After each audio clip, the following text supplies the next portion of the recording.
ॐ विष्णुपादाय कृष्णप्रेष्ठाय भूतले श्रीमते भक्तिवेदांत स्वामिनिति नामिने। नमस्ते सारस्वते देवे गौरवाणी प्रचारिणे निर्विशेष शून्यवादी पाश्चात्य देशतारिणे। जय श्री कृष्ण चैतन्य प्रभो नित्यानंद श्री अद्वैत गदाधर श्रीवासादि गौर भक्त वृंद। हरे कृष्णा कृष्णा कृष्णा हरे हरे, हरे राम राम राम हरे हरे। सनातन गोस्वामी की प्रार्थनाओं को दोहराएंगे, आप सब पीछे दोहराइए। सर्वशास्त्राब्धिपीयूषः सर्ववेदैकसत्फला सर्वसिद्धान्तरत्नाढ्या सर्वलोकैकदृक्प्रदा सर्वभागवतः प्राण श्रीमद्भागवतः प्रभो कलिध्वान्तोदिदादित्य श्रीकृष्ण परिवर्तिता परमानन्दपाठाय प्रेमवर्षक्षरायते सर्वदा सर्वसेव्याय श्रीकृष्णाय नमोऽस्तुते। मदेकबन्धो मत्सङ्गी मद्गुरो मन्महाधन मन्निस्तारकमद्भाग्य मदानन्द नमोऽस्तुते। असाधु साधु तदाईन् अतिनीचोचतः कर हानमुञ्च कदाचिन्मां प्रेम्णा हृत्कण्ठयो स्फुरा। हरे कृष्णा। तीसरे अध्याय में चर्चा की हम लोगों ने कि कैसे श्री कृष्ण का जन्म हुआ और फिर वसुदेव जी उनको लेकर गोकुल चले गए और वहाँ से यशोदा की जो पुत्री थी उनको लेकर आ गए। और फिर आने के बाद फिर से सारे दरवाजे बंद हो गए, अपने आप बेड़ियाँ उन्होंने सब लगा ली। और अब ये रात्रि का ही समय था, अभी रात में ही गए थे, आए थे रात्रि के समय। तो अब तक किसी को कुछ पता नहीं था, जितने भी द्वारपाल सब थे वो सो रहे थे। और अब जब दुर्गा देवी ने देखा कि सब ठीक हो गया, बंद हो गया वापस, तब उन्होंने ज़ोर से रोना शुरू किया। बच्चा जन्म लेता है तो रोता, अब तक रोई नहीं थी। जब यशोदा की अभी हमने कल चर्चा की थी, यशोदा क्या प्रकट हुई, रोई नहीं थी वहाँ, साथ में लेकर आए तब तक रोई नहीं। जब सब हो गया तब उन्होंने रोना शुरू किया। तो जैसे ही इन्होंने रोना शुरू किया तो वहाँ जो द्वारपाल थे उन्होंने देखा, सुना बच्चे की आवाज़, तो फिर वो भागे कंस को बुलाने के लिए। तात्पर्य में प्रभुपाद विश्वनाथ चक्रवर्ती की एक बड़ी महत्वपूर्ण बात लिखते हैं।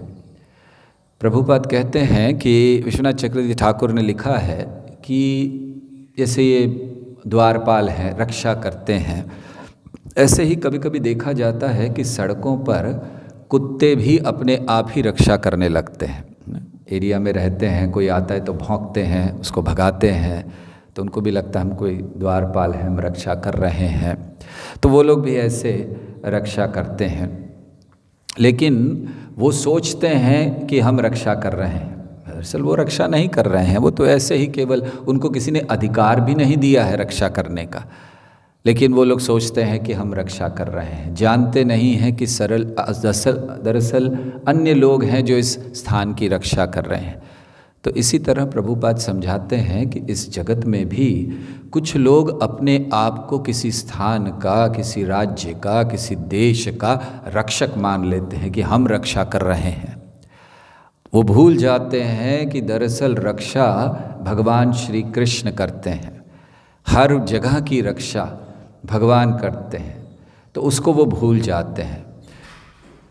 और इसीलिए वे सोचते हैं कि हम कर रहे हैं, तो वे उनके समान हैं जैसे सड़क पर वे लोग सोचते हैं कि हम कर रहे हैं।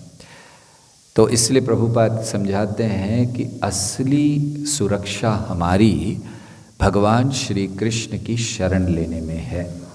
तो हमें उनकी शरण लेनी चाहिए, जिससे व्यक्ति पूर्ण रूप से निर्भय हो सकता है। जब तक वो दरवाजे थोड़े बंद कर दीजिए, पीछे का आगे का दोनों, तो हर रोज कर देना चाहिए, रोज कहना पड़ता है इसको बंद करने के लिए। जब तक हम भगवान की शरण नहीं लेते हैं, निर्भय नहीं हो सकते। अन्य कोई व्यक्ति इस जगत का हमें निर्भय नहीं बना सकता। तो इसीलिए भगवान की शरण में जाकर ही हम निर्भय हो सकते हैं, सारे भयों से दूर। तो फिर वे भागे कंस को बताने के लिए, और कंस ने जैसे ही सुना, कंस सोया नहीं था। ऐसा नहीं था कि कंस सो गया था, उसको उठाया, अरे उठो। कंस जग रहा था, क्योंकि पता था कि होने वाला है, होने वाला। तो कंस इंतज़ार कर रहे थे। तो जैसे ही पहुँचे, कंस लेटा हुआ था, बस कंस को संदेश दिया कि संतान हो गई है। कंस अचानक उठ गया और वैसे ही भागा। ऐसे नहीं कि उसने कुछ ठीक किया, बाल वाल जैसे हैं वैसे ही भागा बस, क्योंकि कंस ने सोचा अचानक यहाँ ये काल आ गया है। तो काल आ गया है का अर्थ दो बताते हैं, कि एक कि मेरा काल आ गया है, और दूसरा कि अब मेरे काल को समाप्त करने का काल आ गया है, जल्दी जाकर मार देता हूँ। तो कंस कहता है कि अब काल आ गया है, और जल्दी जल्दी वो भागा। तो काल, प्रभुपाद इस शब्द को बताते हैं कि काल बड़ा महत्वपूर्ण है, क्योंकि काल भगवान की शक्ति है। भगवद गीता में भी भगवान कहते हैं कालोस्मि, इस जगत का नाश करता हूँ मैं काल के द्वारा। तो सब कुछ इस जगत में काल के द्वारा होता है। तो प्रभुपाद लिखते हैं कि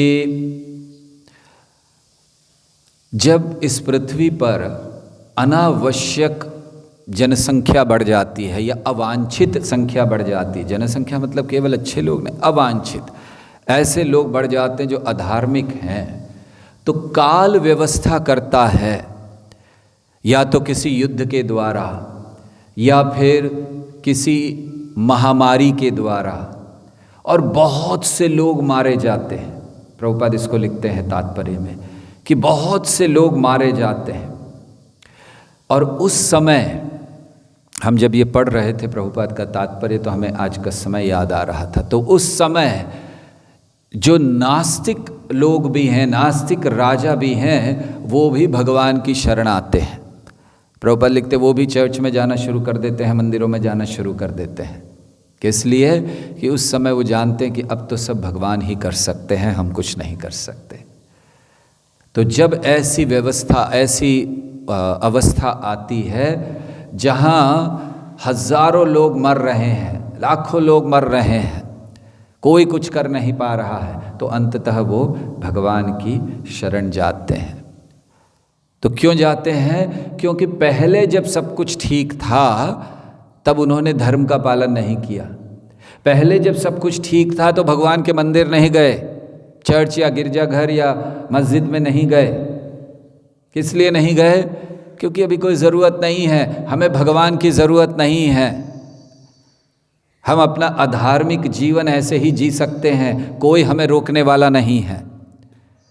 और जब ऐसी भावनाएं बढ़ती हैं तो फिर काल ये व्यवस्था करते हैं, तो सारा जगत त्राही त्राही कर उठता है और अंततः भगवान की शरण जाना पड़ता है। और आज हम लोग देख रहे हैं कि दुनिया के कई देश आज ये कर रहे हैं, दुनिया के देशों के बड़े बड़े नेता प्रार्थना कर रहे हैं भगवान से रक्षा के लिए। असेंबलीज़ में ये प्रार्थनाएं हो रही हैं अब कि भगवान हमारी रक्षा करें। तो जो लोग जब सही होता है तब भगवान के पास नहीं जाते, इसलिए ये अवस्थाएं होती हैं, भगवान को व्यवस्था करनी पड़ती है। तो इसीलिए हमें भगवान की शरण जाना चाहिए, भक्ति को कभी भूलना नहीं चाहिए। तो ऐसे कंस भागे और फिर देवकी के पास आए।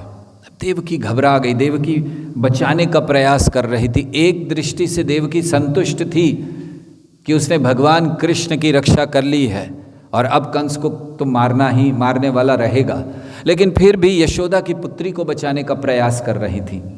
तो देवकी ने कंस से कहा कि तुमने पहले ही 6 बच्चों को मार चुके हो तुम क्रूरता से, और अब ये तो छोटी सी बच्ची है, ये तो बालक भी नहीं है जो तुम्हें मारेगा, इसको छोड़ दो, इसको मत मारो, मुझे ये उपहार के रूप में दे दो, तुम्हारी बड़ी गरीब बहन के रूप में मैं तुमसे ही मांग रही, कृपया इसको उपहार। तो सब तरह से प्रयास कर रही थी कि किसी न किसी तरह कंस छोड़ दे, मैं यशोदा की इस पुत्री को बचा लूं। तो ऐसे देवकी ने प्रयास किया कि नहीं मारो, और इतना ही नहीं, देवकी ने कहा कि बड़ी होकर तुम्हारी बहू बनेगी तो तुम अगर अभी इस समय छोड़ दो उसको। तो देखिए कंस जो पहले 2 बार स्त्री को न मारने की प्रतिज्ञा ले चुका था। पहले जब मार रहा था, वसुदेव जी ने समझाया तो उसने कहा ठीक है, स्त्री को नहीं मारना। दूसरी बार जब गर्भ में भगवान आए, उस समय भी उसने विचार किया कि नहीं, स्त्री को नहीं मारना चाहिए, मेरी जो रेपुटेशन है वो सब खराब हो जाएगी, मेरी प्रतिष्ठा का क्या होगा, और फिर मैं कहाँ जाऊँ, नरक में जाऊँगा। ये सब सोचने के बाद भी अब इतना उसके ऊपर भय हो गया अपनी रक्षा का कि अब वो एक छोटी बच्ची को मारने के लिए तैयार है। तो देवकी ने बड़ा प्रयास कर लिया, लेकिन उस समय देवकी नीचे बैठी हुई थी, तो कंस अपने घुटनों पर था उस समय। तो उसने ऐसे ही हाथ से छीना देवकी के, दोनों ऐसे पैरों को पकड़कर वहीं पर जो छोटी सी शिला थी तो उस पर पटकने गया ऐसे जोर से, नहीं नीचे बैठे बैठे किसको मैं पटक दूं तो ये मर जाए। तो जैसे ही पटकने गया तो उस समय क्या हुआ वो इस श्लोक में कहा गया। 9 नंबर श्लोक हम लोग पढ़ेंगे, श्लोक है वहाँ पर। स तदस्तात् समुत्पत्य सद्यो देव्यंबरं गता अदृश्या तनुजा विष्णो सायुधाष्टं महाभुजा स तदस्तात् समुत्पत्य सद्यो देव्यंबरं गता अदृश्यतानुजा विष्णोः सायुधाष्टमहाभुजा स तदस्तात् समुत्पत्य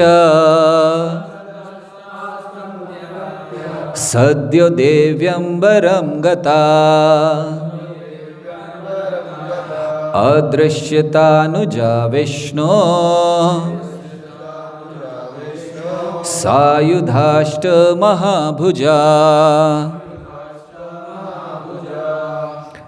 आप में से कोई बोलिए।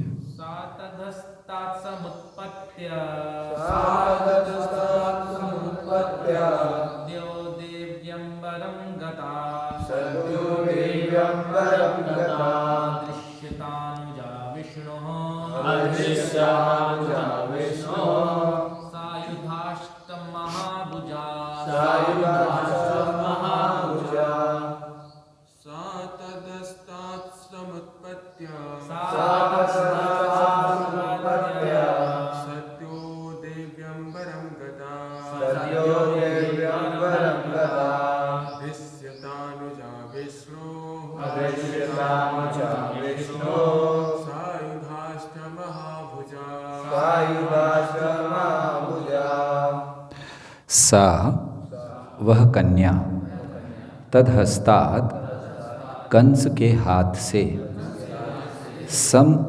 पत्य छूटकर सद्यः तुरंत देवी देवी के रूप में अंबरम आकाश में गता चली गईं अदृश्यत देखी गईं अनुजा छोटी बहन विष्णु भगवान की स आयुधा हथियारों सहित अष्ट 8 महाभुजा बड़ी बड़ी भुजाओं वाली।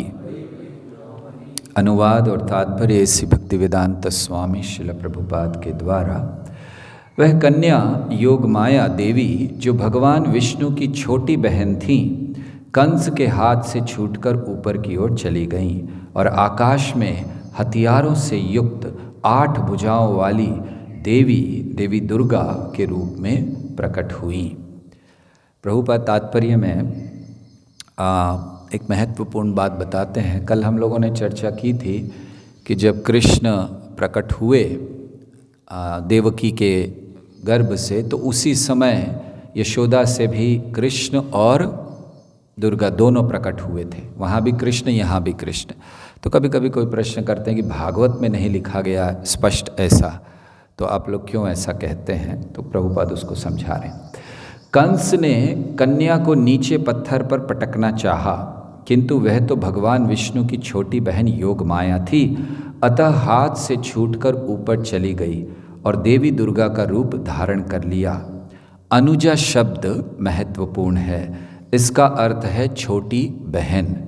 जब विष्णु या कृष्ण ने देवकी से जन्म लिया तो उसी समय उन्होंने यशोदा के गर्भ से भी जन्म लिया होगा, अन्यथा योग माया भगवान की छोटी बहन कैसे बनती? तो यहाँ क्यों ऐसा शब्द इस्तेमाल किया? क्योंकि देवकी की पुत्री हुई और वहाँ यशोदा की हुई। मान लीजिए देवकी के पुत्र हुआ और यशोदा की पुत्री हुई, तो भी छोटी बहन कैसे हो गई? तो यहाँ छोटी बहन शब्द इस्तेमाल किया है भागवत में ये बताने के लिए कि दोनों प्रकट हुए थे यशोदा से, कृष्ण भी और दुर्गा भी। तो ऐसे ये दुर्गा देवी प्रकट हुई। आजकल वैसे भी नवरात्रि का समय चल रहा है ना, दुर्गा देवी के प्राकट्य का, दुर्गा देवी का समय चल रहा है। तो दुर्गा देवी ऐसे प्रकट हुई और वर्णन किया गया है कि उस समय जब वो प्रकट हुई उनके हाथों में त्रिशूल, बाण, धनुष इत्यादि सारे अस्त्र थे, अस्त्र शस्त्र, और फिर साथ ही साथ उन्होंने बहुत सुंदर श्रृंगार भी किया हुआ था, बहुत सुंदर लग रही थी। फूलों की माला उनके गले में थी, चंदन का लेप किया हुआ था, और फिर अप्सराएं, किन्नर, गंधर्व ये सब उनको प्रार्थनाएं अर्पण कर रहे थे, उनकी पूजा कर रहे थे। ऐसे में देवी दुर्गा प्रकट हुई और फिर उन्होंने कंस से कहा, उन्होंने कहा, मूर्ख कंस, तेरा जन्मजात शत्रु वो कहती तेरा जन्मजात शत्रु मतलब जो जन्मों जन्मों से तेरा शत्रु है विष्णु, उसने तो कहीं जन्म ले लिया है, कहीं और वो जन्म ले चुका है। अब तो बेकार में यहाँ बच्चों को मत मारो, और बच्चों को, और पहले ही बहुत को मार दिया, अब और को मत मारो बच्चों को। तो दुर्गा देवी ने ऐसा कहा और ऐसे कहकर फिर वो चली गईं। और फिर बताते हैं कि अलग अलग स्थानों में भारत में वो जैसे वाराणसी इत्यादि में प्रकट हुई अलग अलग नामों से। उस दिन हम चर्चा कर रहे थे। तो ऐसे दुर्गा देवी चली गई। तो अब जब ये हो गया सब, तो इस अध्याय में हम लोग देखते हैं कि पहले जो 8 श्लोक थे तो वहाँ कंस तैयारी कर रहा है मारने की, देव की प्रार्थना करती है। लेकिन इस 9वें श्लोक से अब आगे 13वें श्लोक तक दुर्गा देवी का आविर्भाव भी हो गया कि कैसे दुर्गा देवी आई, प्रकट हुई और चली गई। अब 14वें श्लोक से लेकर 28वें श्लोक तक बड़ा महत्वपूर्ण भाग है। क्या भाग है? कंस दुख प्रकट करता है अपने कार्यों पर, उसको सही में शोक होता है, अपने ऊपर शर्म आती है कि मैंने क्या किया, और फिर वो बहुत बड़े गंभीरता से याचना करता है वसुदेव और देवकी से क्षमा की याचना। तो ये विभाग है। और फिर इसका अंतिम विभाग 29वें श्लोक से जो प्रारंभ होगा और प्राय अंत तक 46वें श्लोक तक, तो उसमें वो है कि ये हालांकि कंस जो था मान गया सब कुछ, लेकिन उसके अनुयायी जो थे उन्होंने स्वीकार नहीं किया और उन्होंने योजना बनाई भगवान विष्णु को समाप्त करने की। तो अब 14वें श्लोक से प्रारंभ होता है कि कंस कैसे, जय श्री गौर नटराज दयाल निताय की जय, कंस कैसे अब चाहता है कि मैं किसी तरह बच जाऊं। तो अब उसने देखा तो कंस बड़ा आश्चर्यचकित हो गया। वर्णन है भागवत में कि कंस बहुत आश्चर्यचकित था। क्यों आश्चर्यचकित था? पहली चीज उसने देखी कि दुर्गा देवी इसके देवकी के गर्भ से प्रकट हो गई। प्रभुपाद लिखते हैं जितने भी असुर होते हैं ज़्यादातर देवी के भक्त होते हैं, अर्थात कंस भी देवी का भक्त था। तो कंस भी देवी का भक्त था, तो अब उसकी आराध्य देवी वहाँ प्रकट हो गई। और कैसे? देवकी के गर्भ से। आश्चर्य, बड़ा बहुत आश्चर्य, इनके गर्भ से कैसे प्रकट हो गई। तो उसको बड़ा आश्चर्य हुआ कि वो ऐसे प्रकट हुई। साथ साथ उसको ये आश्चर्य भी हुआ कि 8वीं संतान ये लड़की कैसे हो गई। तो लड़का होना चाहिए था, ये 8वीं संतान लड़की हो गई, ये भी आश्चर्य। और फिर उसको ये भी आश्चर्य कि दुर्गा देवी ने शब्द कहे हैं, बातें कही हैं, तो झूठ तो हो नहीं सकती। तो क्या वो झूठ है कि वो कह रही कि कहीं और जन्म ले लिया, क्योंकि जन्म तो यहाँ से लेना चाहिए था देवकी के गर्भ से। तो ये सब वो एकदम आश्चर्यचकित हो गया कंस की क्या हो रहा है। खैर फिर उस समय उसने प्रार्थना की वसुदेव और देवकी से, उनको कहा कि देखिए मैं एक मनुष्य भक्षी की तरह हूँ, जो मानव भक्षी की तरह व्यक्ति हूँ, जो अपने ही संतानों को खा जाते। मैंने अपने ही संतानों को मार दिया, मतलब देवकी की संतानें हैं तो उसके वो भी तो मामा तो हुआ, तो मैंने अपनी ही संतानों को मार दिया। तो मैं एक नरभक्षी की तरह हूँ जो अपनी ही संतान को खा जाते। प्रभुपाद तात्पर्य में जो बात लिखते हैं हमें बड़ा आश्चर्य हुआ वो पढ़ करके। उस समय प्रभुपाद ने वो बात लिखी। प्रभुपाद ने लिखा कि जो राक्षस, साधारणतः जो राक्षस होते हैं, ऐसा देखा जाता है कभी कभी वो अपनी ही संतान को खा लेते हैं। जैसे यहाँ कंस ने कहा कि मैं तो वो नरभक्षी राक्षस की तरह हो गया जो अपनी ही संतान खा ले, तो कभी कभी खा लेते हैं। और फिर प्रभुपाद लिखते हैं कि आज भी ऐसे राक्षस माता पिता हैं जो बच्चे को खाना तो दूर, गर्भ में ही उसको मार डालते हैं, गर्भ में उसकी हत्या कर देते हैं। और फिर वो लिखते हैं कि गर्भ में हत्या करते हैं और साथ ही साथ जो गर्भ से बालक निकलता है, जब गर्भ में हत्या हो जाती है तो जो बालक निकलता है फीटस, उसको खाने में आनंद लेते हैं। हमें नहीं पता था प्रभुपाद ने ऐसा लिखा हुआ। हम तो जानते हैं आजकल ऐसा हो रहा है।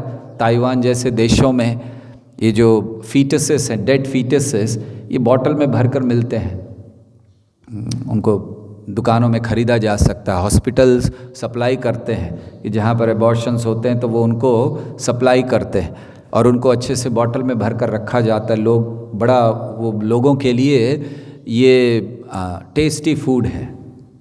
इसीलिए देखिए क्या हो रहा है अब समाज में। जब ऐसा वातावरण कोई बनाएंगे तो फिर कैसे नहीं ये महामारियाँ आएंगी।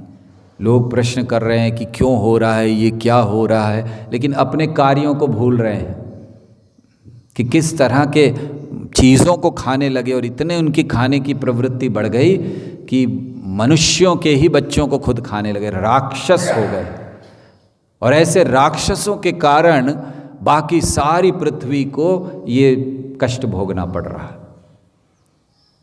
तो इसीलिए कंस कहने लगा कि मैं तो नरभक्षी हूँ, अपने ही संतान को खा गए, क्षमा कर दीजिए। और केवल नरभक्षी नहीं, मैं ब्राह्मण की हत्या करने वाला व्यक्ति हूँ, पता नहीं मैं किस लोक में जाऊँगा। देखिए ज्ञान सारा है। अभी हम लोग सुनेंगे क्या क्या कहते हैं कंस। तो कंस ने कहा कि पता नहीं मेरे लिए कौन सा लोक बना है, मैंने इतना घृणित कार्य कर दिया है। और फिर कंस ने ये तो कह दिया, अब अपनी गलती मान ली, लेकिन साथ साथ फिर ये भी कहता है दरअसल गलती मेरी नहीं है। क्यों? अरे देखिए वो भविष्यवाणी ने भी झूठ बोल दिया। मैंने तो वो सुनकर ही कहा था, मैंने विश्वास कर लिया उस भविष्यवाणी पर कि 8वीं संतान मेरा वध करेगी। और देखिए आश्चर्य, मनुष्य तो मनुष्य, अब ये देवता भी झूठ बोलने लग गए हैं, ये आकाशवाणियाँ भी झूठ होने लग गई हैं। कंस कहते हैं कि ये अब मेरी गलती नहीं है, मतलब आकाशवाणी की गलती है, अगर वो नहीं होता। तो कंस कहने लगा ये हो गया। और फिर क्या कहता है कंस, देखिए व्यक्ति अपने अपराधों को छुपाने के लिए क्या क्या कर सकता है। तो कंस कहता है कि लेकिन एक बात और है। उसने कहा कि वो तो गलती मेरी इसलिए हुई कि मैंने उस पर विश्वास कर लिया, लेकिन एक बात और है, आपके बच्चे भी जो मरे हैं वो अपने अपने कर्म से मरे हैं। उनको जो कष्ट हुआ उनके कर्मों से हुआ है। देखिए कितनी बढ़िया बात कहता है। भाई ठीक है मैंने मारा, लेकिन वो उनके कर्म ऐसे थे, उनको मरना ही था, तो मेरी क्या गलती है उसमें। तो उन्हें अपने अपने कर्म से वो मरे हैं। और फिर वो कहते हैं कि हम सभी लोग एक परम शक्ति के अधीन हैं, we are all under supreme. हाँ देखिए भगवान को भी स्वीकार करते हैं, तो हम लोग सब उनके अधीन हैं। और फिर ज़रूरी नहीं है कि हम अपनी इच्छा से साथ में रह सकें। अर्थात वो देवकी से कह रहे थे कि अगर बच्चे बच भी जाते तो क्या गारंटी थी आप उनके साथ रह लेते। और बात भी सही है, जो बच गए उसके साथ तो नहीं है देवकी अभी, है ना, अलग है। तो उन्होंने कहा अगर बच भी जाते तो क्या, कौन कह सकता है, निश्चितता नहीं है कि वो आपके साथ हमेशा रहते। तो फिर वो ज्ञान देता है देवकी को कि देखिए तुम्हें शोक हो रहा होगा ना देवकी कि तुम्हारे 6 पुत्रों को मैंने मार दिया, बिल्कुल शोक मत करो, आत्मा को कभी मारा नहीं जा सकता। अब भगवत गीता का ज्ञान प्रारंभ करते हैं वो। तो कहते आत्मा को मारा नहीं जा सकता, तो तुम क्यों डर रहे हो फिर। देवकी ने पूछना चाहिए था कि अरे आत्मा तो तुम क्यों इतना डर डर के उनको 6 को मार दिया, जब तुम्हें पता है कि आत्मा को नहीं मारा जा सकता। तो वो कहते हैं कि आत्मा को मारा नहीं जा सकता, आत्मा नहीं बदलती, शरीर बदलते हैं। देखिए भगवान तो आगे कहने वाले हैं कि वासांसी जीर्णानि यथा विहाय देहिनो अस्मिन्, ये तो इन्होंने पहले ही कह दिया कंस ने, आत्मा नहीं शरीर बदलते हैं। और एक उदाहरण देते हैं, वो कहते हैं जैसे मिट्टी से मटका बनता है या कोई गुड़िया बना देते हैं, पुतला बना देते हैं, तो वो मिट्टी उसी समय रहती है और फिर वो टूटकर मिट्टी हो जाता है। तो मिट्टी हर अवस्था में है, जब मिट्टी है तब भी मिट्टी है, मटका बना या कोई गुड़िया बनी तो भी मिट्टी है, और जब टूट जाते तो भी मिट्टी है। तो मिट्टी हमेशा रहती है, ये आकार आते जाते हैं। आत्मा हमेशा रहती है, ये शरीर आते जाते हैं। ज़्यादा चिंता मत करो, ज्ञान दे रहे हैं उनको। और फिर वो कहते हैं कि जिसको ये ज्ञान नहीं होता है आत्मा का, वो इस जगत में आसक्त हो जाता है और कष्ट भोगता है। कौन कह रहा है ये ज्ञान है? तो जो इस जगत में इस जगत ज्ञान को नहीं जानता वो आसक्त हो जाता है, मतलब वैराग्य की बात कर रहे हैं। देखिए एक ज्ञान दे दिया उन्होंने कि हम आत्मा हैं, चिंता नहीं करो। अब वैराग्य की कि आसक्ति नहीं होनी चाहिए इस जगत से, नहीं तो कष्ट होता है, दुख होता है। तो ज्ञान और वैराग्य दोनों हैं कंस के पास। हाँ, क्या नहीं है? भक्ति नहीं है। इसीलिए ज्ञान होते हुए, वैराग्य होते हुए उसका उपयोग सही नहीं हो रहा। क्योंकि प्रश्न ये आता है कि अगर जानता था कि हम सब आत्मा हैं, हमें आसक्त नहीं होना चाहिए, तो खुद क्यों इतना भयभीत था, खुद क्यों इतना डरा हुआ था, खुद क्यों नहीं सोचा कि अगर विष्णु मुझे मार भी दे तो आत्मा को मारा नहीं जा सकता, क्यों इतना डर रहा था? भक्ति नहीं थी। इसीलिए ज्ञान और वैराग्य की पूर्णता भक्ति में है। जब तक ज्ञान को भक्ति से नहीं जोड़ा जाता, जब तक वैराग्य को भक्ति से नहीं जोड़ा जाता, भक्ति की पूर्णता नहीं है। नेह यत् कर्म धर्माय न विरागाय कल्पते, न तीर्थ पद सेवाय जीवनपि मृतो हि सह। माता देवहूति कहती हैं कि अगर किसी का धर्म उसे, अगर उसके कर्म धर्म तक नहीं ले जा रहे, नेह यत् कर्म धर्माया, अगर उसके कर्म धर्म तक नहीं ले जा रहे और उनका धर्म वैराग्य की ओर नहीं ले जा रहा, और वो वैराग्य तीर्थ पद सेवाया, भगवान और भगवान के भक्तों की सेवा की ओर नहीं ले जा रहा, जीवन अपि ही मृतो ही सहा, जीते हुए भी मरा हुआ व्यक्ति है वो। इसीलिए यहाँ देखिए, ज्ञान है, वैराग्य है, भक्ति नहीं है। और अगर भक्ति है, वासुदेवे भगवती भक्ति योग प्रयोजितः जनयत्याशु वैराग्यम ज्ञानम च यदहैतुकम। अगर भक्ति है तो ज्ञान वैराग्य आएंगे ही, और केवल ज्ञान वैराग्य है तो उसका कोई उपयोग नहीं है। ये हम यहाँ बहुत प्रत्यक्ष देखते हैं कंस के उदाहरण से। तो कंस ने ऐसा ज्ञान दिया और फिर कर्म का ज्ञान देता है कंस। कंस कहता है व्यक्ति अपने अपने कर्मों से दुख भोगता है, केवल किसी को सोचता है कि ये मेरे दुख का कारण है। जैसे आप सोच रहे हो कि मैंने मारा है, मैं तो केवल दिखने वाला कारण हूँ, सही कारण तो उनके कर्म है। हम जब कुछ कार्य देखते हैं होते हुए, उसके दो कारण होते हैं, एक इमीडिएट कॉज जिसको हम देख रहे हैं एकदम अभी, और दूसरा रिमोट कॉज, दूर का कारण, महत्वपूर्ण या मूल कारण। तो एक जो कारण हम देखते हैं, दूसरा जो मूल कारण है। तो कंस समझा रहा है कि तुम सोच रही हो कि मैंने तुम्हें कष्ट दिया, मैं तो मूल कारण नहीं हूँ, तुम्हारे बच्चों के कर्म मूल कारण है। इसलिए चिंता मत करो, दुखी मत हो, क्योंकि आत्मा कभी न मरती है न मारती है। जो व्यक्ति, कंस कहता है, ये सोचता है कि कोई मार रहा है या मर गया है, वो दुख पाता है। मतलब ये मत सोचो कि मैंने मारा है। कितना बढ़िया ज्ञान दे रहा है कंस कि तुम ऐसे सोचोगी तो दुख होगा, तो मैंने ना मारा नहीं है। और फिर ये सब कहने के बाद दरअसल प्रभुपाद लिखते हैं कंस को भी दुख हुआ कि मैंने क्या किया, मुझे ये नहीं करना चाहिए था। तो उसके बाद चरणों में गिर गया वसुदेव और देवकी के, और उनसे कहने लगा कि बस मुझे क्षमा कर दीजिए, मेरे ऊपर कृपा कीजिए। कंस ने, सोचिए क्या क्या दृश्य होगा वो। हम लोग एक दृश्य देखते, कंस तैयार है हाथ में तलवार लेकर देवकी को मारने के लिए, लेकिन शायद ये चित्र कहीं बना दिखा नहीं हमें कि जहाँ कंस चरणों में पड़ा हुआ है देवकी और वसुदेव के। ऐसा कोई चित्र, कोई चित्रकार हो तो बनाना चाहिए। अपने में है ना कोई? हाँ, उनको जरा बोलो कि ये चित्र बनाए। हमने देखा नहीं, शायद बना होगा लेकिन हमने ध्यान नहीं कभी दिया कि देवकी और वसुदेव खड़े हैं और कंस उनके चरणों में पड़कर प्रार्थना कर रहा है कि मेरी रक्षा कीजिए, मेरे ऊपर कृपा कीजिए, मुझे ऐसे दंड नहीं दीजिए। आप लोग साधु हैं, मतलब खुद को कह रहा था कि मैं तो खल हूँ, लेकिन आप साधु हैं, वसुदेव जी को कहा। तो साधु का कार्य है क्षमा करना, तो मुझे क्षमा कर दीजिए। तो ऐसे कहकर तुरंत उनको छोड़ दिया कंस ने। और उस समय देवकी और वसुदेव, अब देखिए उनकी क्या स्थिति है। 6 बच्चों को मारा था बड़ी क्रूरता से, अभी अभी 6 को छोड़ दीजिए, अभी अभी देवकी प्रार्थना कर रही थी मत मारो इसको, मत मारो, सुना नहीं। वो तो ठीक है दुर्गा थी, बच गई, नहीं तो मार दिया होता उसको भी। लेकिन फिर भी देवकी और वसुदेव प्रसन्न हो गए इस बात को सुनकर कंस की कि ठीक है, क्षमा कर दिया उन्होंने। ये वैष्णव है। वैष्णव कभी भी अपने कष्ट का बदला नहीं लेते।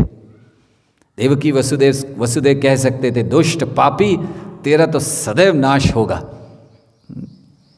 लेकिन उन्होंने क्षमा कर दिया। उन्होंने कहा ठीक है, तुम जो कह रहे हो वो सही है। और क्षमा क्यों किया उन्होंने?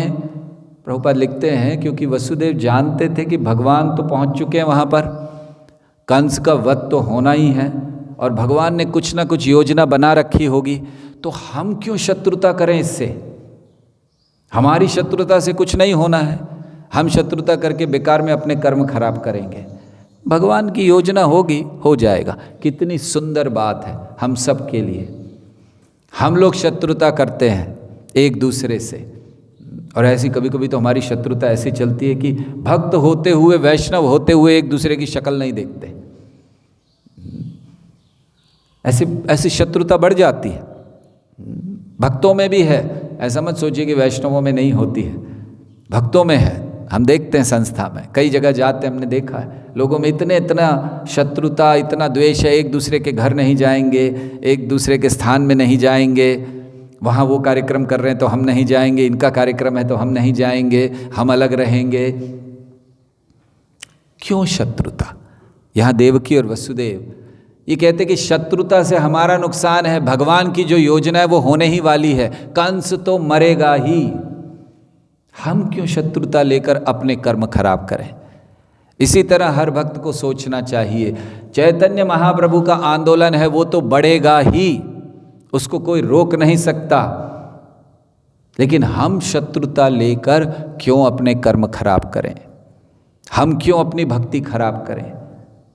इसीलिए हर उस भक्त को जो अब तक आज तक इस शत्रुता में थे, इस भाव में थे कि हमें ये नहीं करना है, हमें वो नहीं करना है, हमें उसके घर नहीं जाना है, हमें उसके कार्यक्रम में नहीं जाना है, हम अपना करेंगे, छोड़ दीजिए शत्रुता। मानिए कि भगवान की योजना है। क्या योजना है? महाप्रभु का आंदोलन है, बढ़ने वाला है, भाग लीजिए, सकारात्मक रूप से भाग लीजिए। इस आंदोलन को रोकने का प्रयास मत कीजिए, इसको तोड़ने का प्रयास मत कीजिए, एक साथ एकजुट होकर इसको आगे बढ़ाने का प्रयास कीजिए। जैसे यहाँ वसुदेव और देवकी क्षमा कर दिया, प्रसन्न हो गए कि ठीक है, कितनी अच्छी बात कही है आपने कंस, जो आपने कहा वो सही है। वसुदेव जी कहते हैं जो आपने कहा एकदम सही कहा, ज्ञान आपने दिया एकदम सही कहा। और तब वसुदेव और देवकी ने क्षमा कर दिया, कंस वापस चले गए। अब इस अध्याय का अंतिम भाग महत्वपूर्ण है, 29वें श्लोक से लेकर 46वें तक।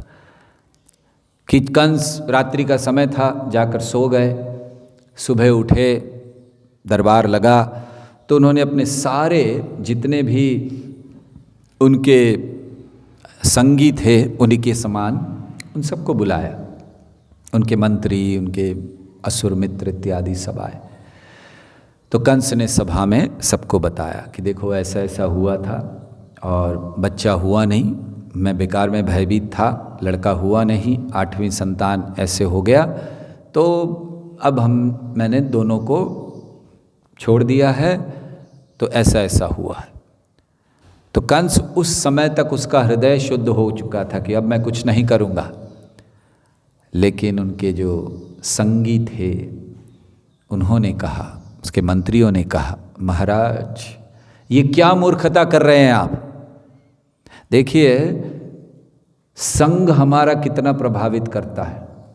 वो कंस जो भी हृदय से क्षमा मांग चुका था, उन सही में मांगी थी, प्रभुपाद लिखते हैं कि उस सही में दुखी था, सही में क्षमा मांगी, केवल दिखावा नहीं कर रहा था बचने के लिए। वही कंस संग के कारण, बुरे संग के कारण क्या हुआ।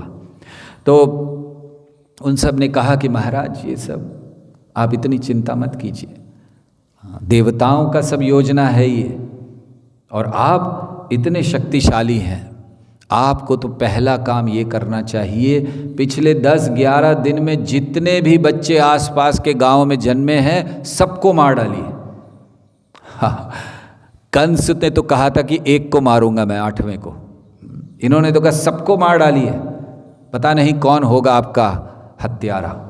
तो आपको तुरंत ऐसा कार्य करना चाहिए और सबको मार देना चाहिए। और देवताओं से डरिएगा नहीं, हमें क्या ज़रूरत है देवताओं से डरने की। और फिर वो बताने लगे कि जब देवता आपके सामने आते युद्ध करने के लिए, कोई खड़ा नहीं रह पाता आपके सामने, आप किससे डर रहे हैं। और देवताओं में है कौन युद्ध करने के लिए आपके सामने?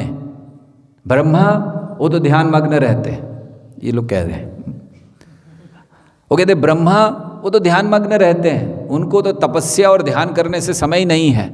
शिव जी वो वन में चले गए, विष्णु वो योगियों के हृदय में जाकर छुपा हुआ है, इंद्र शक्ति है नहीं उसमें आपके सामने खड़ी होने। आप डर किससे रहे हैं? आपको किसका भय है? न विष्णु कुछ कर सकता है, न ब्रह्मा, न शिव, न इंद्र। आप निर्भय हो जाइए, आपको कोई कुछ नहीं कर सकता। और ये जो विष्णु है विशेष करके, देखिए वो लोग कहते हैं कि विष्णु कहाँ रहते हैं। विष्णु रहते हैं, वो बताते हैं कि विष्णु रहते हैं धार्मिक सिद्धांतों में। बड़ी महत्वपूर्ण बातें हैं, असुर भी बोल जाते हैं कभी कभी। तो वो कहते हैं कि विष्णु रहते हैं धार्मिक सिद्धांतों में, विष्णु रहते हैं पारंपरिक सभ्यताओं में, विष्णु रहते हैं वेदों में, विष्णु रहते हैं गायों में, विष्णु रहते हैं ब्राह्मणों में, तपस्या में और यज्ञ में। इनको समाप्त कीजिए। ये सारे कार्य वैष्णव करते हैं, इन वैष्णवों को समाप्त कीजिए। वे कहते हैं कि इन वैष्णवों को समाप्त कर दीजिए पूरा। क्योंकि ये बहुत सुंदर बातें उन्होंने बताई कि भगवान विष्णु कहाँ रहते हैं। भगवान विष्णु रहते हैं धार्मिक सिद्धांतों में। अर्थात प्रभुपाद लिखते हैं कि हमें इस तरह की सभ्यता को स्थापित करना आवश्यक है जहाँ भगवान की स्थापना धर्म के अनुसार, सिद्धांतों के अनुसार हो सके। तो वो कहते हैं कि धार्मिक सिद्धांतों में रहते हैं और वेदों में रहते हैं। तो वेदों के पालन करने वालों को, उच्चारण करने वालों का नाश कीजिए। साथ ही साथ भगवान विष्णु ये पारंपरिक सभ्यताओं में रहते हैं, उसका नाश कीजिए। तो इसको एक दृष्टि से देखना हमारा ये है कि इसको नाश करने से वे विष्णु की हत्या करने का प्रयास कर रहे हैं। लेकिन दूसरी दृष्टि से देखें कि अगर हम चाहते हैं कि भगवान रहें तो हमें इन चीज़ों का पालन करना चाहिए। धार्मिक सिद्धांतों का कड़ाई से पालन होना चाहिए। सभ्यता, पारंपरिक सभ्यताओं को बनाए रखना चाहिए। साथ ही साथ वेदों का अध्ययन सतत होना चाहिए। आज समाज में वेदों का अध्ययन बहुत कम हो गया है। कोई वेदों का अध्ययन नहीं करते। अध्ययन करने के लिए बहुत कुछ है उन लोगों के पास आज। श्रोतव्यादीनि राजेंद्र नृणाम संति सहस्त्रशा। इंटरनेट को हिंदी में कहा जाए तो माया जाल। तो इतना बड़ा माया ने जाल फैलाया हुआ है कि आज देखिए, ये अगर ये जो लॉकडाउन हो गया है भारत में 21 दिन का, बहुत अच्छा है ताकि लोग बाहर ना निकलें। लेकिन अगर 21 दिन के लिए इंटरनेट डाउन कर दें, लोग पागल हो जाएंगे, है ना, सड़कों पर निकल आएंगे, विद्रोह हो जाएगा कि क्या हो रहा है।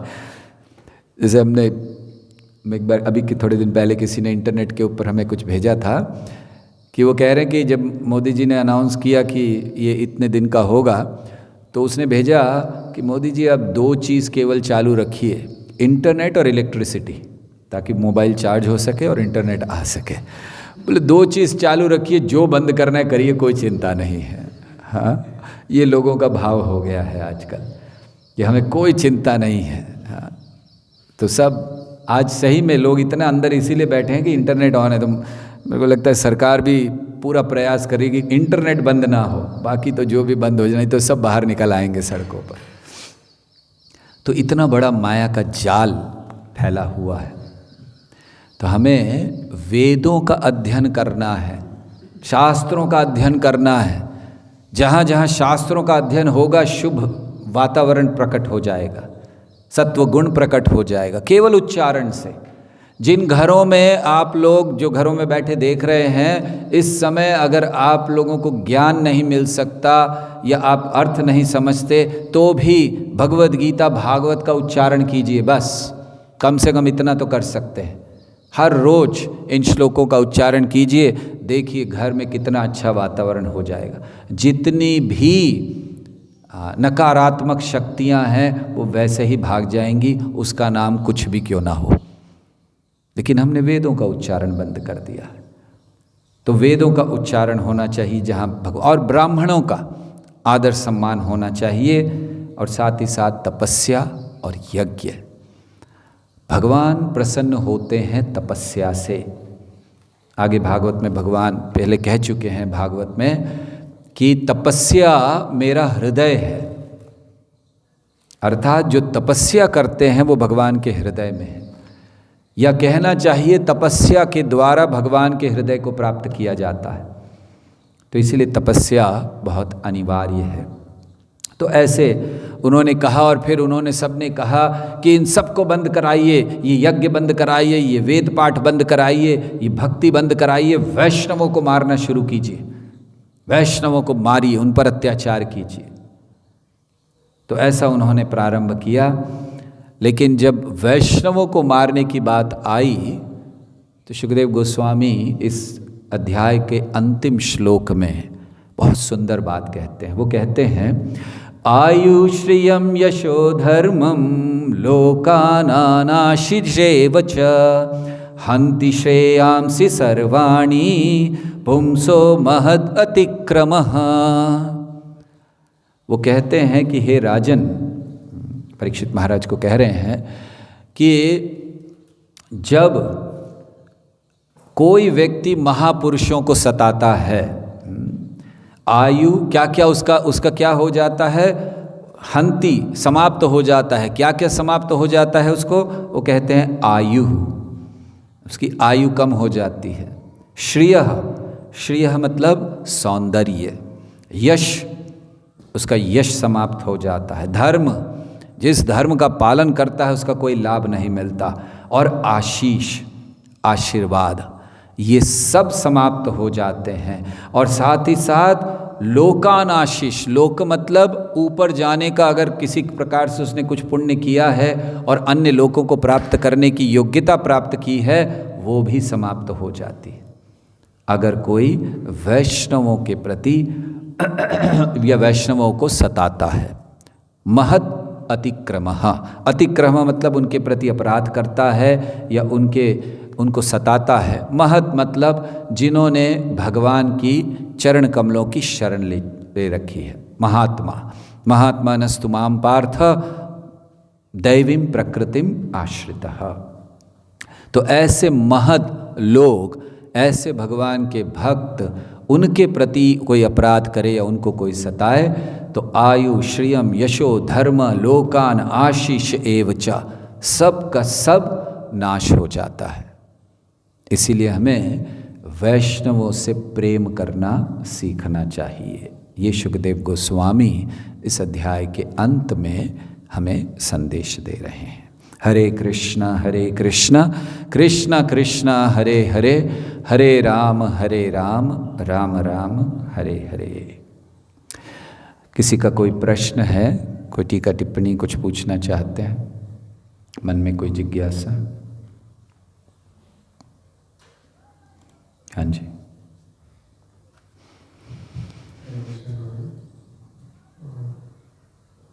जैसे आपने बताया बोली कि अभी इस समय में महामारी जो फैली हुई है और ये लोगों के मतलब जो कार्य कर रहे हैं उसी का रिजल्ट है। तो देखते हैं कि कुछ लोगों की वजह से बहुत सारे लोगों को ये परेशानियां झेलनी पड़ती हैं। ऐसे शास्त्रों में कई जगह हम देखते हैं, जैसे ध्रुव महाराज ने एक यक्ष को की वजह से कई यक्षों को मारा, दक्ष प्रजापति। तो ये जो कुछ माइनॉरिटी की वजह से बाकी जो मेजॉरिटी है उनको भी सफर करना पड़ता है, तो वो जो उनके कर्म की वजह से होता है क्या व्यवस्था? दो कारणों से, एक निश्चित कर्म और दूसरा उन्हें भी याद दिलाने की आवश्यकता होती है। जैसे बाहर के जिन लोगों के कारण हो रहा है उन्हें तो याद दिलाना ही है, उन्हें तो दंड मिल रहा है, लेकिन बाकियों को याद दिलाया जाता है कि आपको कितना गंभीर होना चाहिए। तो अब जैसे इस समय में है तो भक्तों को भी कष्ट आ रहे हैं, ऐसा तो नहीं है कि भक्तों को कष्ट नहीं आ रहे हैं। तो वो कष्ट इसलिए हैं कि भक्त और तीव्रता से भगवान को समर्पण कर सकें। और निश्चित क्योंकि अभी तक पूर्ण शुद्ध नहीं हुए हैं तो कर्म भी बने हुए हैं, तो दोनों कारणों से ये होता है। ठीक है? यस प्रभु।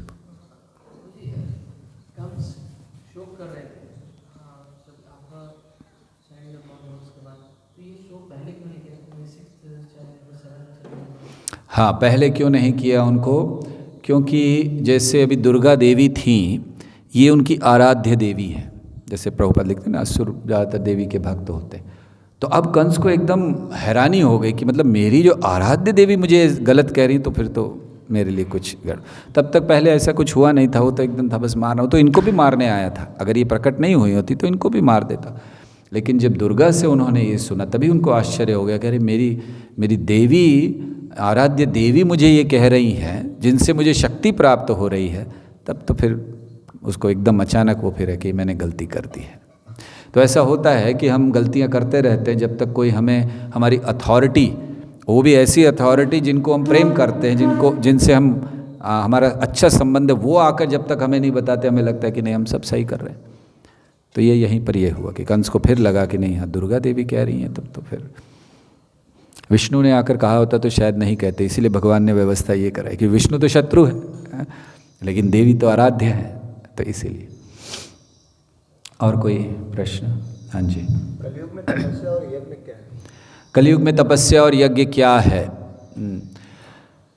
कलयुग में तपस्या है 4 नियमों का पालन करना कड़ाई से, मांसाहार नहीं करना, जुआ नहीं खेलना, शराब नहीं पीना, अवैध संग नहीं करना। ये 4 चीज़ें ये इस कलयुग की तपस्या है। साथ ही साथ ये तो ना करना, साथ ही साथ भगवान के नाम का जप करना, प्रेम से एक दूसरे के साथ रहना, भक्तों के साथ, ये तपस्या है। और अपनी इच्छाओं को प्रधानता ना देते हुए भगवान की इच्छाओं को प्रधानता देना और भगवान की भक्ति करना, ये बहुत बड़ी तपस्या है इस जगत की। और यज्ञ क्या है? वो यज्ञ वो है जिसको इस युग के युगावतार स्थापित करने के लिए आए। यज्ञ संकीर्तन प्राय यजंती ही सुमेधसः। तो जिस यज्ञ को चैतन्य महाप्रभु ने स्थापित किया इस समय में आकर, वो यज्ञ माना जाता है। ठीक है, और कोई प्रश्न है? ये बंद हो गया? और कोई? ठीक है, बोलिए। जैसे आपने बताया कि भक्तों के बीच में भी शत्रुता हो जाती है और एक दूसरे को देखना नहीं चाहते हैं या एक दूसरे के प्रोग्राम में नहीं जाते हैं। तो ऐसे सिचुएशन में कभी जैसे फॉर एग्जांपल मैं हूँ, तो मैं ऐसा सोचता हूँ कि वहाँ जाने से अब माइंड बहुत एजिटेट हो गया, तो उससे अच्छा है कि ना जाओ, ताकि माइंड का एजिटेशन से बच सको। तो सही रास्ता क्या है? सही रास्ता ये है कि हमें सोचना है कि माइंड एजिटेशन से हम बच तो सकेंगे, लेकिन माइंड एजिटेशन को समाप्त नहीं कर सकेंगे। वो द्वेष, वो शत्रुता तो बनी रहेगी। जब तक आप उसको पूरी तरह से समाप्त नहीं कर देते, तब तक तो आज नहीं तो कल वो आपके मन में तो है ही। तो अच्छा होगा कि हम वहाँ जाकर उस शत्रुता को समाप्त करने का प्रयास करें, ये जानते हुए कि हम सब भगवान की सेवा में हैं। सेवा करते हुए कुछ हम लोगों से हो जाता है, तो उस पर ध्यान देते हुए हमें उसको बढ़ाना नहीं चाहिए। तो आज अगर आप जाते हो तो हो सकता है 1 दिन, 2 दिन, 3 बार आपका माइंड एजिटेट हो, लेकिन फिर पूरे जीवन के लिए वो बात नहीं रहेगी। जैसे हम आपको एक उदाहरण देते हैं कि बहुत शुरुआत में हमारे ब्रह्मचारी जीवन के बहुत शुरुआत की अवस्था में प्रायः सोच लीजिए कि बस हमने ज्वाइन भी शायद ही किया भी नहीं था, करने ही वाले थे, ऐसा था, या गए थे। उस समय हमारा एक भक्त के साथ कुछ थोड़ा सा मनमुटाव हो गया, और बहुत ज़्यादा हो गया, मतलब थोड़ा तो नहीं। और हमने निर्णय कर लिया कि हम मंदिर छोड़कर चले जाएंगे, क्योंकि वो बड़े वरिष्ठ थे, वहाँ पर पहले से रह रहे थे, और हम तो अभी आए, तो हमने कह दिया। और फिर हमें ध्यान है, हम डीटीज़ के सामने खड़े हुए थे उस समय, उसी दिन जिस दिन बस हमने निर्णय कर लिया था कि अब जाएंगे, यहाँ से दर्शन करके बैग पैक करेंगे और वापस। बहुत हो गया ब्रह्मचर्य। अभी ये कब की बात है? एकदम शुरुआत की बात हम कह रहे हैं। तो हमने कहा बहुत हो गया, अब घर पे रहेंगे। ऐसा तो हमको कभी किसी ने कहा नहीं, इतनी ऐसे शब्द इत्यादि। तो फिर हम जब दर्शन कर रहे थे तो उसी समय वो भक्त आए मंदिर में, वो भी शाम का समय था, काफ़ी लोग थे, वो भी आए। तो हमने उनको देखा और तो हमारे मन में ये बात हुई कि चलो अब तो जाना तो है ही, तो हम बात करके चले जाएं। मन तो ये हो रहा था कि शक्ल भी नहीं देखनी है इनकी, लेकिन हमने जाकर उनको दंडवत किया और उनसे क्षमा मांगी, जबकि गलती उनकी थी, हमारी नहीं थी, लेकिन हमने क्षमा मांगी कि क्षमा कर दीजिए, मेरे से गलती हो गई। तो तुरंत वो एकदम हैरान हो गए कि हमने आकर ऐसा किया, तो उन्होंने भी क्षमा मांगी, उन्होंने गले लगाया कि नहीं नहीं गलती मेरी है इत्यादि। 5 मिनट में सारा वो जाने का प्रोग्राम कैंसिल हो गया। अगर वो हमने नहीं किया होता हमारे अहंकार से कि मैं डिस्टर्ब होऊंगा और जाके वो कुछ बोल देंगे, फिर मुझे डिस्टर्ब, मैं नहीं जाऊंगा उनके पास, अगर हमने नहीं किया होता तो आज यहाँ नहीं बैठे होते निश्चित। उसी दिन हमारा बैग पैक होके पता नहीं कहाँ होते आज। तो ये छोटी सी चीज़ें हैं, इसको हमें उसी तरह समाप्त कर देना चाहिए, बढ़ाना नहीं चाहिए। ठीक है। हाँ, हमारे मन में बहुत से विचार आते हैं जिनका कोई अर्थ नहीं होता, तो वो कृष्ण की स्मृति बनाने में काफ़ी मुश्किल होता है, तो इससे कैसे बचें? हमारे मन में बहुत से विचार आते हैं जिसका कोई अर्थ नहीं होता, तो कैसे उससे बचना चाहिए? हमारे मन में विचार किन कारणों से आते हैं पहले उसको देखना चाहिए। हमारे मन में विचार आने का एक कारण है हमारे पूर्व संस्कार, दूसरा कारण है आज के हमारे कार्य, अर्थात हम जिन चीज़ों को देख रहे हैं, जो सुन रहे हैं, जो खा रहे हैं, जिनका संग कर रहे हैं, वो सब हमारे विचारों को प्रभावित कर रहे हैं। तो विचार केवल ऐसा नहीं है कि स्विच ऑफ कर दिया बंद हो जाएंगे, ये सारी चीज़ें। तो विचारों को बदलने के लिए जीवन शैली को बदलना अनिवार्य है। हम क्या देखते हैं, क्या पढ़ते हैं, क्या सुनते हैं, क्या खाते हैं, किसके संग में रहते हैं, इस सब को बदलना चाहिए, नहीं तो विचार बदल नहीं सकते। हाँ, जो हमारे पूर्व संस्कार के कारण विचार हैं उनका तो हम कुछ नहीं कर सकते, क्योंकि वो पूर्व संस्कार से हैं। अब अच्छे संस्कार लाएं, अपने आप वो समाप्त हो जाएंगे। लेकिन आज जो हम कर सकते हैं उसको करना चाहिए। जैसे लोगों को बड़ी रुचि होती है पिक्चरें देखने की, क्या होता है मूवीज़ में, केवल मोह को बढ़ाया जाता है, जो सच नहीं है उसको प्रस्तुत किया जाता है, और जो जा रहा है देखने उसको भी पता है कि ये सच नहीं है, लेकिन फिर भी आनंद लेता है उसमें। जैसे देखते हैं कि कोई मर रहा है, मर नहीं रहा है, वो घर में बैठा शराब पी रहा है, हमें पता है झूठ है, लेकिन हम लोग उसमें आनंद लेते हैं। या आजकल तो हमने सुना बहुत कुछ हो गया है कि आदमी पाँव ऐसा मारता है ज़मीन पर और गाड़ियाँ ऐसे हवा में उड़ जाती हैं धार धार। ये सबको पता है, देखने वालों को भी पता है कि झूठ ऐसा हो सकता है, मारिए सड़क पर पाँव टूट जाएगा, एक गाड़ी नहीं हिलेगी, लेकिन वो दिखा रहे हैं हीरो ने ऐसा कर दिया। तो ये मोह में डालते हैं। तो उससे क्या हो रहा है, हमारा वो देख देख कर केवल मोह बढ़ रहा है। व्यक्ति देखता है मैं भी हीरो बन सकता हूँ, यही तो भावना आएगी ना। आप देखेंगे कि वो व्यक्ति शक्तिमान या सुपरमैन या बैटमैन या जो भी है, वो देख रहे हैं तो क्या कर रहा है वो सुपरमैन ने प्लेन को उठा लिया एक व्यक्ति है जो भी है, तो हमें भी लगता है चलो वो प्लेन उठा ले, मैं एक गाड़ी तो उठा ही सकता हूँ, वो भी नहीं, बाइक तो उठती नहीं हम लोगों से। तो ये चीज़ें हमें मोह में डालती हैं। या हम लोग जो जिस प्रकार की मैगजीन्स पढ़ते हैं वही चीज़ सुनते हैं, इसने ये किया, उसने वो किया, इसका ये हीरोइन का ये हीरो से अफेयर है, इसका ये है। हमारे मन में वो आता है कि ये सब ठीक है, क्योंकि हमारे जो आदर्श हैं वो ये कार्य कर रहे हैं। हमारे आदर्श, बच्चों के आदर्श कौन है आजकल, यही है। उनको फिल्मों के हीरो के सबके नाम याद रहते हैं, हीरोइंस के नाम याद रहते हैं। शास्त्र से पूछिए तो उनको पता नहीं होगा कि सीता देवी किसकी पत्नी है। तो ये स्थिति है, उनके आदर्श सीता देवी नहीं, आज किसी लड़की के आदर्श सीता देवी नहीं है। ये हमारी स्थिति है। तो सीखेंगे क्या? सीखेंगे वही जो उनके आदर्श कर रहे हैं। उनकी आदर्श कोई हीरोइन है, उस हीरोइन का कितने लोगों से अफेयर है, वही वो सीख रहे हैं। इसीलिए विचारों को बदलने के लिए जीवन शैली बदलिए। जीवन कैसा होना चाहिए? भगवत केंद्रित। रोज सुबह उठकर भगवान की मंगल आरती कर रहे हैं, भगवान के नाम का जप कर रहे हैं, श्रवण कर रहे हैं भागवत का, और पूरा दिन भी भगवान की सेवा कर रहे हैं, अपने अपने काम करते हुए भी भगवान का स्मरण कर रहे हैं। विचार बदलेंगे। लेकिन अगर उन्हीं चीज़ों को करते रहेंगे तो ये बीरबल की खिचड़ी है, कभी पकने वाली नहीं है।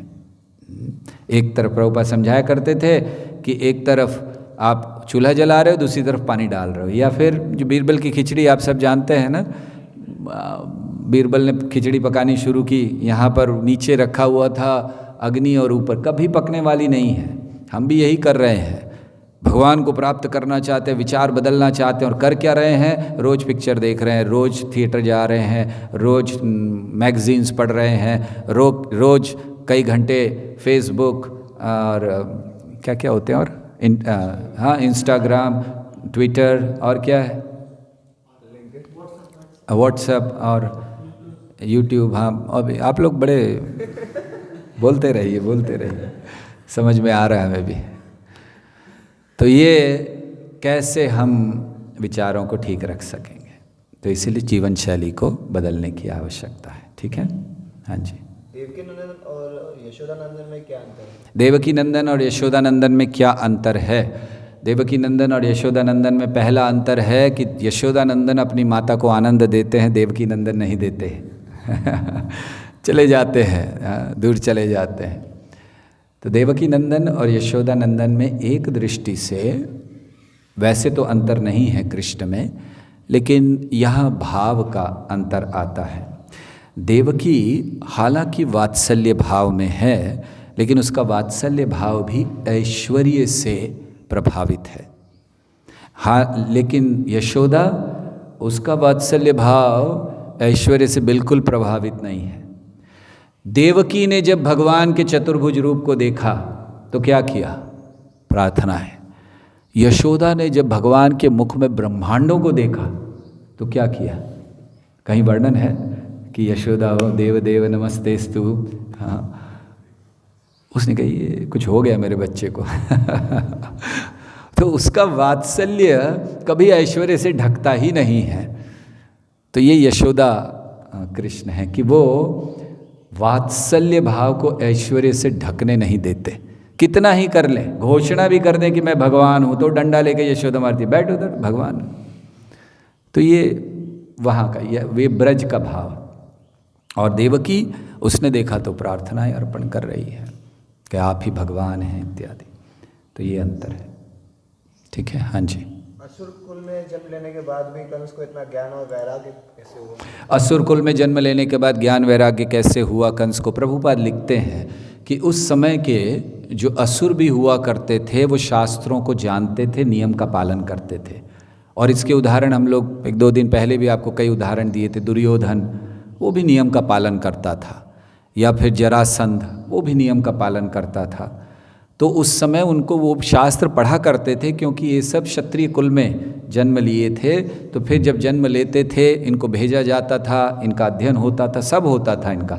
हाँ, बस अध्ययन, थोड़ा सा अध्ययन का जो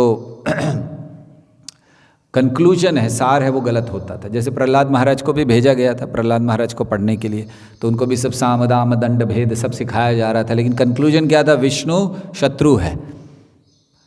तो इसीलिए उनको भी ज्ञान हुआ करता था और वे भी नियमों का पालन करते थे। इसी अध्याय के एक तात्पर्य में प्रभुपाद लिखते हैं कि कम से कम उस समय के राजा ये वेदों को, शास्त्रों को जानते थे, इन ज्ञान था, और आत्म तत्व को जानते थे, तब राज्य करते थे। भले असुर थे, लेकिन आजकल के तो राजा इतने असुर हो गए हैं कि न वो आत्म तत्व को जानते हैं, न भगवान को जानते हैं, केवल भोग में पड़े हुए हैं। तो ये भेद है। ठीक है। ग्रंथराज श्रीमद् भागवतम की जय, श्रील प्रभुपाद की जय, निताय गौर प्रेमानंदे हरि।